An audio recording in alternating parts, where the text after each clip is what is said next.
یہ لوگ کھجور کی گٹھلی کے اوپر جو چھلکا ہے یہ اس چھلکے کے بھی مالک نہیں ہیں. گٹھلی تو بہت بڑی چیز ہو گئی, گٹھلی کے اوپر بھی ایک ہلکا سا چھلکا ہوتا ہے, اور اللہ نے یملکون کا لفظ استعمال کیا. ما یملکون, یہ اس چھلکے کے اس گٹھلی کے اوپر جو چھلکا ہے یہ اس کے بھی مالک نہیں ہے. ان تدعوہم لا يسمعوا دعاءکم, اگر تم ان کو پکارو تو یہ تمہاری پکار کا جواب دینے کی طاقت نہیں رکھتے. نہیں, اگر تم ان کو پکارو نہیں سن سکتے. یہ ان تدعوہم لا يسمعوا دعاءکم, اگر تم ان کو پکارو تو یہ تمہاری پکار سن نہیں سکتے. پھر انداز دیکھیے, وَلَوْ سَمِعُوا, اگر سن بھی لیں. پہلے تو صاف کہہ دیا سن نہیں سکتے. چلو تمہارے عقیدے کے مطابق تم نے جو گڑھ لیا ہے, اور اللہ عالم الغیب تھا, اس کو معلوم تھا کہ تم گڑھو گے, اس لیے اس نے اس انداز سے پھر ڈرایا. چلو وَلَوْ سَمِعُوا, چلو اگر سن بھی لیا کسی طریقے سے بالفرض محال, مَسْتَجَابُوا لَكُمْ, تو جواب نہیں دے سکتے. سن نہیں سکتے, اور سن لیا تو جواب نہیں دے سکتے. وَيَوْمَ الْقِيَامَةِ يَكْفُرُونَ بِشِرْكِكُمْ, اور قیامت کے دن وہ اپنے رب کے سامنے تمہارے شرک کا انکار کر دیں گے کہ اللہ ہم نے کب کہا تھا کہ ہم سے مانگو, ہم نے کب کہا تھا کہ میرے قبر پہ آؤ, ہم نے کب کہا تھا کہ میرے قبر پہ چادر چڑھاؤ. وہ تمہارے شرک کا انکار کر دیں گے. اسی لیے قرآن نے عقیدہ بتا دیا ہے, نہیں سن سکتے وہ. وَمَا أَنْتَ بِمُسْمِعٍ مَّن فِي الْقُبُورِ, اے نبی وہ نہیں سن سکتے ان لوگوں کی باتوں کو جو قبروں کے اندر دفن ہیں. لفظ قبر پیش کر دیا, قبروں میں جو دفن ہے نہیں سن سکتے. اور ایک جگہ اللہ نے سورہ نمل آیت نمبر 80 میں کہا, إِنَّكَ لَا تُسْمِعُ الْمَوْتَى وَلَا تُسْمِعُ الصُّمَّ الدُّعَاءَ. اس لفظ پر غور کیجئے گا, اے نبی آپ اپنی آواز مردوں کو نہیں سنا سکتے. إِنَّكَ لا تسمع الموتى, اے نبی آپ اپنی آواز مردوں کو نہیں سنا سکتے. اور اس کے بعد اللہ نے کیا کہا, ولا تسمع الصم الدعاء, اور اے نبی آپ بہروں کو بھی نہیں سنا سکتے. کبھی غور کیا آپ نے, جب اللہ نے یہ کہہ دیا تھا کہ اے نبی آپ مردوں کو نہیں سنا سکتے, تو مردے کے بعد بہرے کو الگ سے پیش کرنے کی کیا ضرورت تھی؟ پوائنٹ پر نوٹ کرو, اے نبی آپ مردوں کو اپنی آواز نہیں سنا سکتے. انک لا تسمع الموتى, جاؤ قرآن اٹھاؤ سورہ نمل آیت نمبر 80, ترجمہ دیکھ لو, اے نبی تم مردوں کو نہیں سنا سکتے. ولا تسمع الصم الدعاء, بہروں کو بھی نہیں سنا سکتے. جب کہہ دیا تھا مردوں کو نہیں سنا سکتے تو بہروں کو کیوں کہا اللہ نے کہ بہروں کو نہیں سنا سکتے؟ کیونکہ بہرے کے پاس صرف ایک طاقت نہیں ہوتی اور ساری طاقتیں ہوتی ہیں. اللہ صرف اس کے کان کی سماعت کو سلب کرتا ہے, بقیہ ساری طاقتیں اس کی موجود ہیں. وہ ہاتھ سے پکڑ سکتا ہے, پیر سے چل سکتا ہے, زبان سے بول بھی سکتا ہے, آنکھ سے دیکھ بھی سکتا ہے, ذہن سے سوچ بھی سکتا ہے, کھا بھی سکتا ہے. اس کے پاس چلنے کی طاقت ہے, اس کے پاس اٹھنے کی, بیٹھنے کی, سونے کی طاقت ہے, کھانے پینے کی طاقت ہے, بولنے کی طاقت ہے, دیکھنے کی طاقت ہے.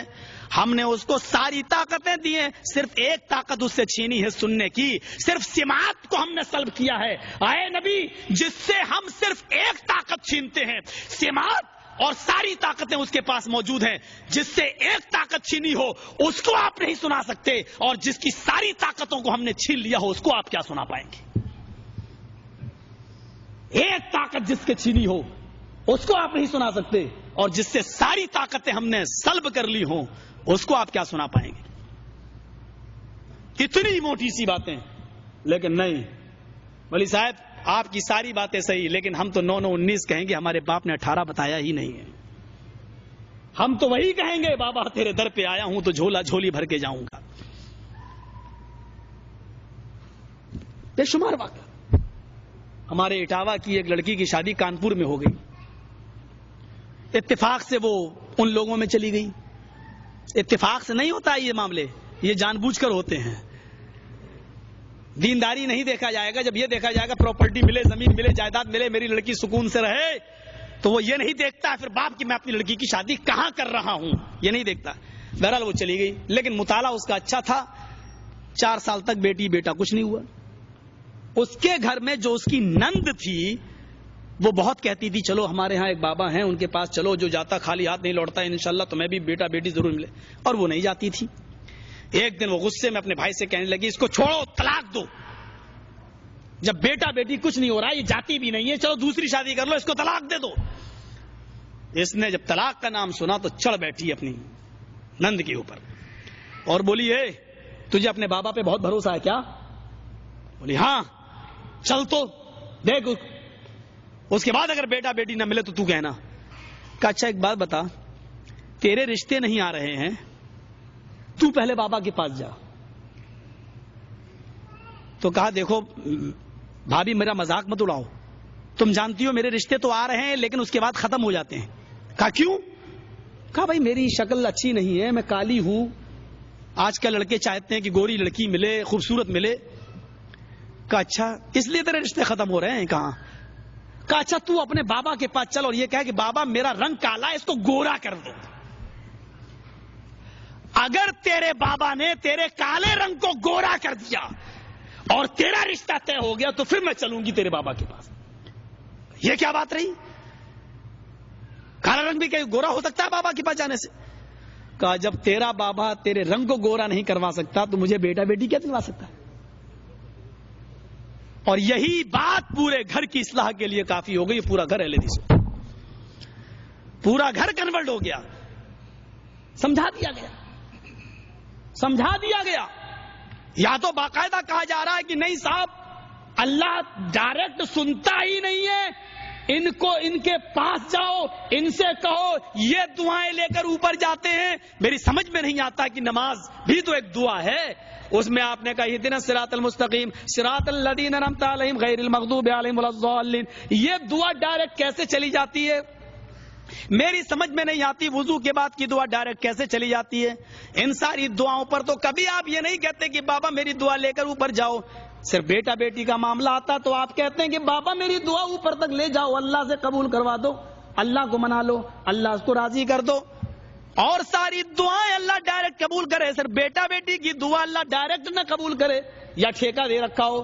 ذرا غور کرو میرے بھائیو, کیا معاملات ہیں, ذرا سوچئے تو صحیح. اس کو اس انداز سے سمجھنے کی کوشش کرو کہ ایک آدمی تھا, ایک لطیفہ ہے یہ, ایک آدمی تھا وہ ڈائریکٹ کبھی مانگتا ہی نہیں تھا, یہاں تک کہ نماز اور روزہ جیسی عبادت بھی بابا اللہ تک پہنچا دو. نماز پڑھتا تھا, کہتا تھا بابا میری نماز اللہ تک پہنچا دو. ایک دن یہ بیٹھا بیچارہ گاڑی پہ جا رہا ہے اور گاڑی پہاڑ کے اوپر چل رہی ہے, پھسل جاتی ہے, بریک فیل ہو جاتے ہیں, پہاڑ کے اوپر سے نیچے گرتا ہے. لیکن ڈرائیور کو معلوم ہے کہ پہاڑ کے جڑ سے, بیچ سے درخت کی جڑ نکلی ہوئی ہے. اس نے ڈھکن کھولا, کھڑکی کھولی اور کود گیا اور وہ بیچ میں آ کر پیڑ پر لٹک گیا, ایسے نیچے لٹکا ہے. اور ماروتی نیچے گری, گاڑی نیچے گری اور وہ آدمی جتنے بیٹھے تھے سب مر گئے. اب یہ اوپر دیکھتا ہے تو 2 کلومیٹر اونچا پہاڑ, نیچے دیکھتا ہے تو 2-3 کلومیٹر گہری کھائی, پیڑ پکڑا ہوا درخت. آج اس کو نہ اجمیر والا یاد آ رہا ہے نہ کچھوچا والا. آج وہ ڈائریکٹ اس پوزیشن پہ کہتا اللہ اے اللہ تو مجھے بچا لے. اللہ نے کہا فرشتوں ادھر آؤ, تو ذرا دیکھو تو صحیح اس سڑے ہوئے منہ سے کیا آواز نکل رہی ہے. آج تک ڈائریکٹ اس نے میرا نام نہیں لیا اور آج ڈائریکٹ کہہ رہا اللہ مجھے بچا لو. فرشتوں نے کہا اللہ مجھے تو دال میں کالا نظر آتا ہے. اللہ نے کہا کالا کیسے کالا, دیکھ رہے ہو ڈائریکٹ اللہ اللہ کر رہا ہے. اللہ اس کا امتحان لے کے دیکھ, مجھے نہیں بھروسہ ہے کہ یہ تیرے اوپر. اللہ نے کہا اچھا میں اس کا امتحان لیتا ہوں. اللہ نے کہا میرے بندے تیرے اوپر مصیبت آئی, میں تجھے بچانے کے لیے تیار ہوں, میری ایک شرط پوری کر دے. کہا اللہ کیا تیری شرط, جلدی بتا میں پوری کر دوں, تو مجھے بچا لے بس. تیری 20 شرطیں بھی میں پوری کر دوں گا. اللہ نے کہا ایک پوری کر, 20 شرطیں پوری کرنے میں نانی مر جائیں گی, پھر ایک شرط پوری کر. کہا اللہ جلدی بتا کیا ہے تیری شرط, میں پوری کرتا ہوں, تو مجھے بچا لے. اللہ نے کہا میری شرط یہ ہے بندے تو اپنے دونوں ہاتھ چھوڑ دے. اللہ نے کہا میرے بندے میری شرط یہ ہے کہ تو اپنے دونوں ہاتھ چھوڑ دے, اوپر پکڑے ہوئے نیچے. کہا اللہ بات تو تیری ٹھیک ہے لیکن شرط بڑی ہارڈ ہے, بڑی تگڑی شرط ہے. پہلے تو بتا اگر میں چھوڑ دوں نیچے گروں گا تو بچائے گا کیسے؟ فرشتوں نے کہا دیکھ اے اللہ میں نے کہا تھا آج بھی تیرے بندے کو تیرے اوپر یقین نہیں ہے, آج بھی میں نے کہا تھا نا دال میں کالا. اللہ کہتا ہے چھوڑنا تیرا کام, بچانا میرا کام. نہ پہلے تو بتا کہ بچائے گا کیسے. 3-4 دن ہوئے, آٹومیٹک آئرن کی کمی, کیلشیم کی کمی, پیاس کی شدت, کمزوری پڑی, نیچے گرا, مر گیا. اب کیا کہوں, رام رام ستیہ ہو گئی، مر گیا۔ تو میں یہ کہنا چاہتا ہوں کہ مصیبت کے موقع پر اللہ ہی یاد آتا ہے، لیکن یہ دل کی آواز ہے کہ اس کو اللہ نکلتا ہے۔ لیکن جو لوگ اتنے بے شرم پڑ جائیں غیر اللہ کے پاس جا جا کر، ان کو اللہ کے اوپر بھی اعتبار نہیں ہوتا، اور وہ اللہ سے بھی سودے بازی کرنے لگتے ہیں کہ پہلے تو بتا کہ مجھے بچائے گا کیسے۔ ہمارا عقیدہ اللہ کی ذات کے بارے میں یہ ہے کہ اللہ اس وہم و گمان سے بھی پاک ہے کہ اس کے بارے میں لفظ کیسا لگایا جائے۔ لفظ کیسا لگانا بھی شرک ہے کہ وہ کیسے بچائے۔ ان اللہ علی کل شیء قدیر، وہ ہر چیز پر قادر ہے، وہ ہر چیز پر قادر ہے۔ سوال مت کیجئے گا کیا وہ اپنے جیسا دوسرا خدا بنا سکتا ہے؟ سوال مت کیجئے گا کیا وہ جھوٹ بولنے پر بھی قادر ہے؟ اس قسم کے سوالات خوارج نے جو جوابات دیے ہیں کہیں ڈر لگتا ہے لوگ بہک نہ جائیں، پھسل نہ جائیں۔